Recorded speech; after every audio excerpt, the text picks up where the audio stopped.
Du temps que je gardais les bêtes sur le Luberon, je restais des semaines entières sans me voir âme qui vive, seul dans le pâturage avec mon chien Labri et mes ouailles.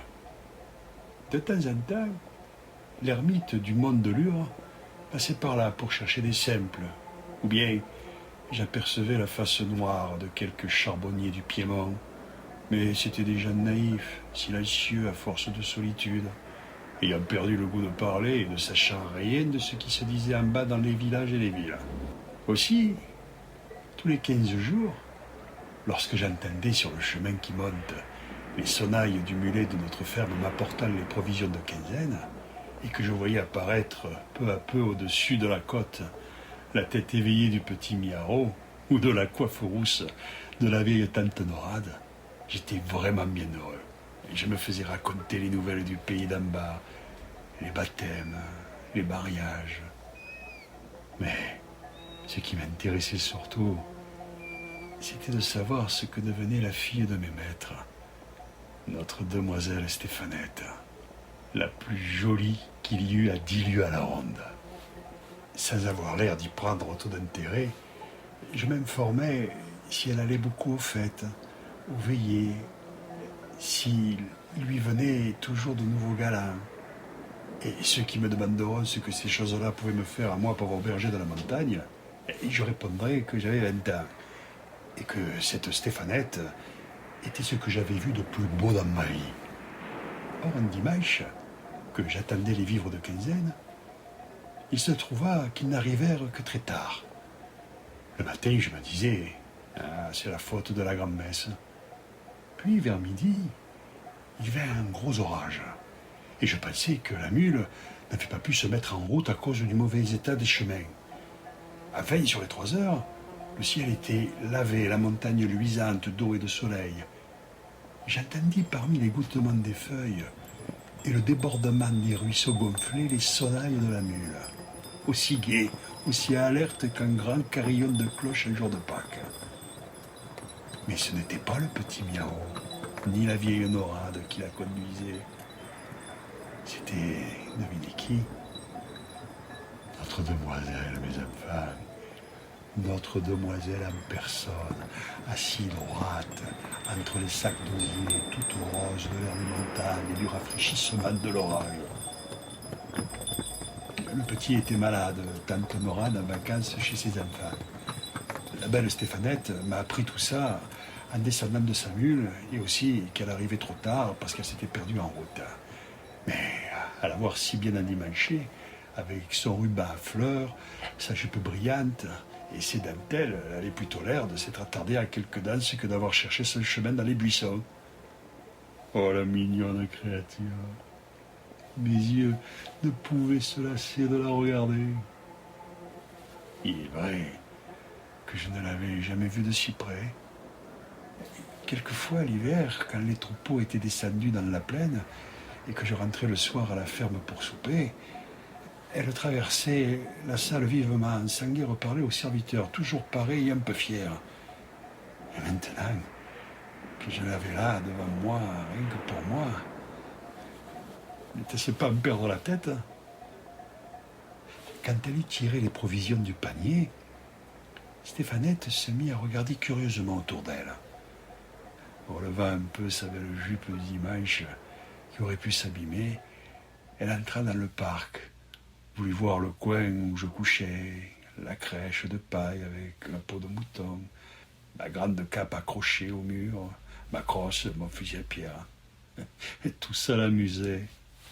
Alors c'est ici que tu vis, mon pauvre berger? Comme tu dois t'ennuyer d'être toujours seul. Et qu'est-ce que tu fais? À quoi penses-tu? Et j'avais envie de répondre, à vous, maîtresse. Et je n'aurais pas menti. Mais mon trouble était si grand que je ne pouvais pas seulement trouver une parole. Je crois bien qu'elle s'en apercevait, et que la méchante prenait plaisir à redoubler mon embarras avec ses malices. Et ta bonne amie, berger, est-ce qu'elle monte te voir quelquefois? Ça doit être bien sûr la chèvre d'or, ou cette fée Estérelle qui ne court qu'à la pointe des montagnes. Et elle-même me parla avait bien l'air de la Festerelle, avec le joli rire de sa tête renversée, et sa hâte de s'en aller qui faisait de sa visite une apparition. Adieu berger. Salut maîtresse. Et la voilà partie, emportant ses corbeilles vides. Lorsqu'elle disparut dans le sentier en pente, il me semblait que les cailloux roulant sous les sabots de la mule me tombaient un à un sur le cœur. Je les entendis longtemps, et jusqu'à la fin du jour, je restais comme ensommeillé, n'osant bouger, de peur de faire en aller mon rêve. Et le soir, comme le fond des vallées commençait à devenir bleu et que les bêtes se serraient en bêlant l'une contre l'autre pour rentrer au parc, j'entendis qu'on m'appelait dans la descente. Et je vis paraître notre demoiselle. Non plus rieuse ainsi que tout à l'heure, mais tremblante de froid, de peur, de mouillure. Il paraît qu'au bas de la côte, elle avait trouvé la sorgue grossie par la pluie d'orage. Et qu'en voulant passer à toute force, elle avait risqué de se noyer. Le terrible, c'est qu'à cette heure de la nuit, il ne fallait plus songer à retourner à la ferme, car le chemin par la traverse, notre demoiselle n'aurait jamais su s'y retrouver toute seule. Et moi, je ne pouvais pas quitter le troupeau. Cette idée de passer la nuit sur la montagne la tourmentait beaucoup, surtout à cause de l'inquiétude des siens. Moi, je la rassurais de mon mieux. En juillet, les nuits sont courtes, maîtresse. Ce n'est qu'un mauvais moment. Et j'allumai vite un grand feu pour sécher ses pieds et sa robe toute trempée de l'eau de la sorgue. Ensuite, j'apportai devant elle du lait, des fromageons, mais la pauvre petite ne songeait ni à se chauffer, ni à manger. Et de voir les grosses larmes qui montaient dans ses yeux, j'avais envie de pleurer moi aussi. Cependant, la nuit était venue tout à fait.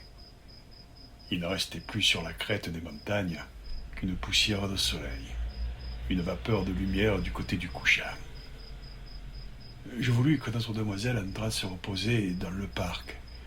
Ayant étendu sur la paille fraîche une belle peau toute neuve, je lui souhaitai la bonne nuit, et j'allai m'asseoir dehors devant la porte.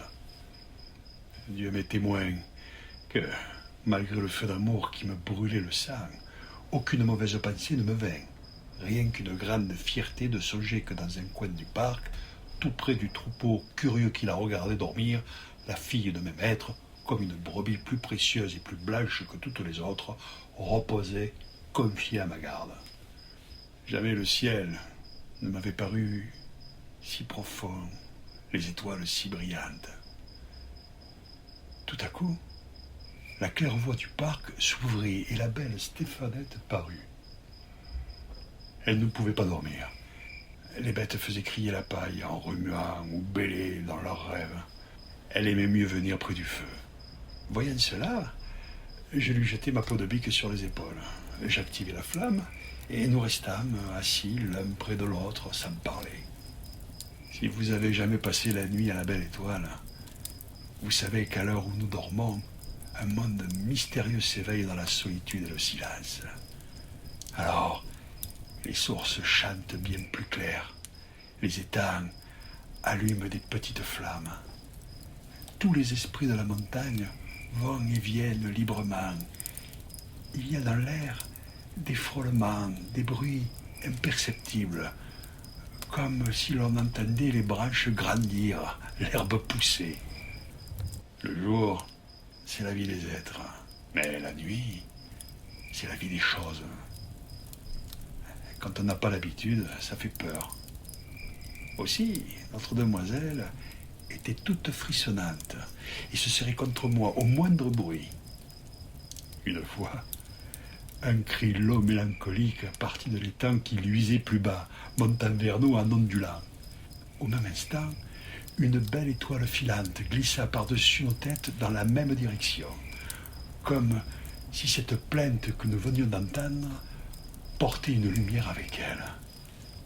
« Qu'est-ce que c'est ?»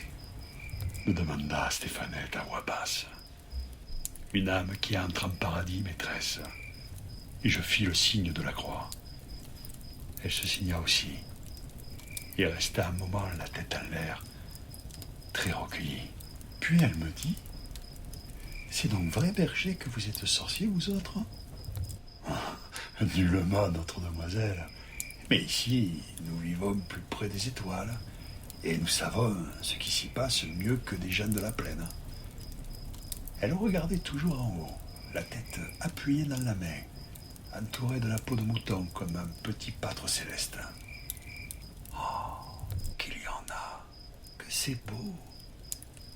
Jamais je n'en avais tant vu. Est-ce que tu sais leur nom, berger? Mais oui, maîtresse. Tenez, juste au-dessus de nous, voilà le chemin de Saint-Jacques. Il va de France droit sur l'Espagne. C'est Saint-Jacques de Galice qui l'a tracé pour montrer sa route au brave Charlemagne lorsqu'il faisait la guerre aux Sarrasins. Plus loin, vous avez le char des âmes, avec ses 4 essieux resplendissants. Les 3 étoiles qui vont devant sont les 3 bêtes, et cette toute petite contre la 3e, c'est le charretier. Voyez-vous tout autour cette pluie d'étoiles qui tombe? Ce sont les âmes dont le bon Dieu ne veut pas chez lui. Un peu plus bas, voici le râteau, ou les 3 rois. C'est ce qui nous sert d'horloge à nous autres. Rien qu'en les regardant, je sais maintenant qu'il est minuit passé. Un peu plus bas, toujours vers le midi, brille Jeanne de Milan, le flambeau des astres. Sur cette étoile-là, voici ce que les bergers racontent. Il paraît qu'une nuit, Jeanne de Milan, avec les 3 rois et la poussinière, furent invités à la noce d'une étoile de leurs amis. La poussinière, plus pressée, partit, dit-on, la première, et prit le chemin haut. Regardez-la, là-haut, tout au fond du ciel. Les 3 rois coupèrent plus bas et la rattrapèrent. Mais ce paresseux de Jeanne de Milan, qui avait dormi trop tard, resta tout à fait derrière, et furieux pour les arrêter, leur jeta son bâton. Et c'est pourquoi les 3 rois s'appellent aussi le bâton de Jeanne de Milan. Mais la plus belle de toutes les étoiles, maîtresse, c'est la nôtre. C'est l'étoile du berger, qui nous éclaire à l'aube quand nous sortons le troupeau, et aussi le soir quand nous le rentrons. Nous la nommons encore Maguelonne, la belle Maguelonne, qui court après Pierre de Provence, et se marie avec lui tous les 7 ans. Comment, berger? Il y a donc des mariages d'étoiles? Mais oui, maîtresse. Et comme j'essayais de lui expliquer ce que c'était que ces mariages, je sentis quelque chose de frais et de fin peser légèrement sur mon épaule. C'était sa tête alourdie de sommeil qui s'appuyait contre moi avec un joli froissement de rubans, de dentelle et de cheveux ondés. Elle resta ainsi sans bouger jusqu'au moment où les astres du ciel pâlirent, effacés par le jour qui montait. Moi, je la regardais dormir, un peu troublé au fond de mon être, mais saintement protégé par cette claire nuit qui ne m'a jamais donné que de belles pensées. Autour de nous, les étoiles continuaient leur marche silencieuse, docile comme un grand troupeau, et par moments, je me figurais qu'une de ces étoiles, la plus fine, la plus brillante, ayant perdu sa route, était venue se reposer sur mon épaule pour dormir.